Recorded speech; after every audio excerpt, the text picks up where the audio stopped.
Aksi unjuk rasa yang dilakukan oleh buruh guna menolak disahkannya peraturan pemerintah nomor 78 tahun 2015 yang dianggap merugikan kaum buruh terus berlanjut. Kamis siang, ribuan buruh dari berbagai serikat melakukan aksi long march dari Bundaran Patung Kuda menuju Istana Negara. Akibatnya, kemacetan panjang di kawasan tersebut tak terelakkan.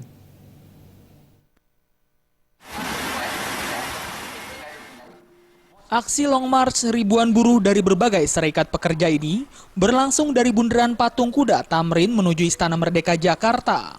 Dengan berbekal spanduk dan bendera, aksi Long March ribuan buruh ini menutup hampir seluruh badan jalan di Jalan Medan Merdeka Barat, Gambir, Jakarta Pusat. Akibatnya arus lalu lintas dari arah Patung Kuda menuju Jalan Medan Merdeka Barat dan arah Harmoni mengalami kemacetan yang cukup panjang.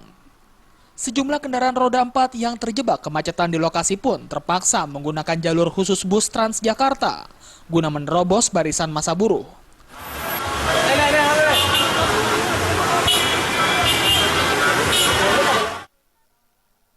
Aksi ribuan buruh yang kembali tumpah ruah ke jalanan ibu kota ini merupakan serangkaian aksi ancaman sejumlah serikat buruh yang akan melakukan aksi mogok nasional dengan dibarengi aksi unjuk rasa di sejumlah titik.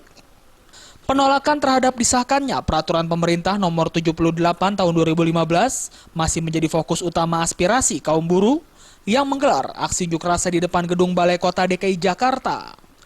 Aksi ribuan buruh ini pun mendapatkan pengawalan ketat dari aparat kepolisian Metro Jakarta Pusat. Nasional selama 1 bulan, setuju kawan-kawan buruh? Setuju, saudara-saudara. Dari Jakarta, Rizky Nur Muhammad.